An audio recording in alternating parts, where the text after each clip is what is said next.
बच्चों, let's read this question.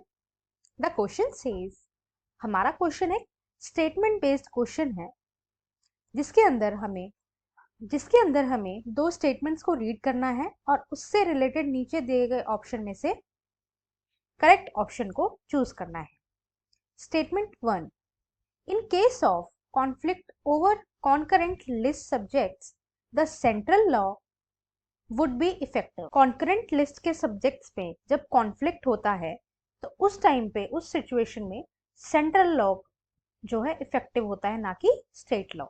ये statement सही है या नहीं, ये हमसे पूछा है। Statement second, subjects which are not included in any of the list legislative assembly can make law on these subjects.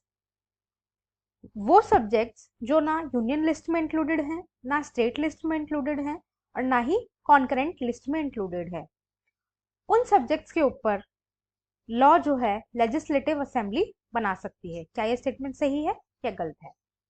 आइए अपने ऑप्शंस देखते हैं। Option A, both statement 1 and statement 2 are correct. Option B, both statement 1 and statement 2 are incorrect. Option C, statement 1 is correct and statement 2 is incorrect. Option D, statement 1 is incorrect and statement 2 is correct. आइए अपना answer देखते हैं। The concurrent list or list third of 7th schedule, it includes the power to be considered by both the union and state governments. जो concurrent list है वो एक ऐसी list है जिसके अंदर मौजूद सब्जेक्ट्स के ऊपर यूनियन गवर्नमेंट भी लॉज बना सकती है और स्टेट गवर्नमेंट भी लॉज बना सकती है। ये जो है हमारे 7th शेड्यूल के अंदर इंक्लूड करी गई है। सो हमारा जो फर्स्ट स्टेटमेंट है, in case of conflicts over concurrent list subjects the central law would be effective, ये एकदम करेक्ट स्टेटमेंट है। अगर कॉन्करेंट लिस्ट के सब्जेक्ट्स के ऊपर कोई भी कॉन्फ्लिक्ट होता है यूनियन गवर्नमेंट में और स्टेट गवर्नमेंट में, तो ऐसी सिचुएशन में यूनियन गवर्नमेंट का लॉ माना जाएगा, ना कि स्टेट गवर्नमेंट का। Statement second, subjects which are not included in any of the list legislative assembly can make law on these subjects. ये स्टेटमेंट जो है एक रॉन्ग स्टेटमेंट है। क्यों? Subjects which are not included in any list called residuary subjects.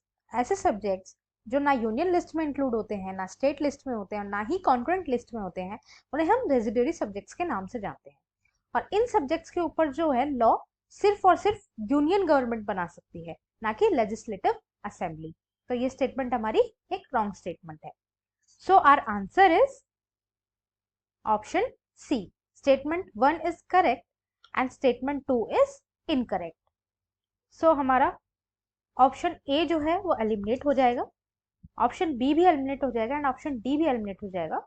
हमारा final option बचेगा option C, statement 1 is correct and statement 2 is incorrect. Right.